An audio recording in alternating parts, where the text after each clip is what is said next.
We never want to think of our pets falling ill, but there are common illnesses that both our dogs and our cats are very susceptible to, which on the bright side makes it easier for us to spot and treat. And we're going to try to look at the positive this morning. And this morning we welcome back Royal Canin's resident veterinarian and our good friend of the show, Dr. Debbie Bain, to unpack the various health issues. Kind of think of you as my free private vet now. So I don't know what you would normally charge by the hour, but please don't bill me. Debbie, great to have you back here, and people are loving these conversations. So I want to continue delving into these vital points that I think many of us often miss as pet owners. Let's start with the most common health issues that affect dogs and cats. Is there a roadmap of the ones that you normally encounter in your world? Yeah, absolutely. So we have, I suppose we could broadly split them into preventative diseases and then ultimately diseases that happen along the way. So, and that's why it's so important for us to be vaccinating, right? To prevent certain diseases like parvo and distemper. We deworm our animals. We should be deworming them every 3 months or so, obviously to prevent intestinal worms and anemia and stuff like that. And tick and flea control, I can't stress the importance, because biliary and tick bite fever and the knock-on effect can be devastating. It really can be. And you know, the problem is that you don't know how your animal is going to react until they're in that situation. And then we've obviously got diseases that we can't necessarily prevent. So a really big one that we see on a day-to-day basis in veterinary clinic is gastrointestinal disorders. And that can be as simple as, we actually term it garbage disease, where they've eaten something a chicken bone. Bones are a disaster. It basically just needs to work its way out of their system. It could be pancreatitis that would then need lifelong management, and they can present in very similar ways. So obviously getting the diagnosis from your vet is of utmost importance. Another common thing that we see in veterinary practice on a day-to-day basis is skin issues.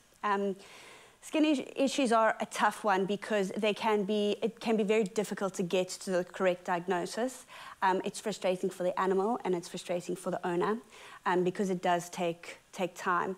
But it's definitely worth working through that and getting to the correct answer so that you can actually treat it and manage it properly to give your animal the best quality of life. Nearly half of our dogs and cats across the world are overweight or obese.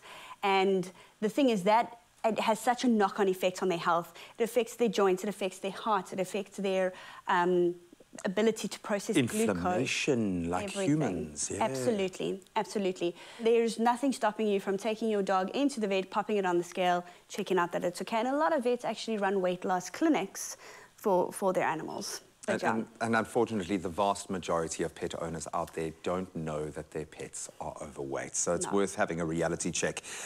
All of this being said, how do we prevent illness? How do we give our dogs and our cats the best shot at staying healthy with those conditions that we can prevent? Well, that's where basically your vaccination, deworming, tick and flea control all come into play.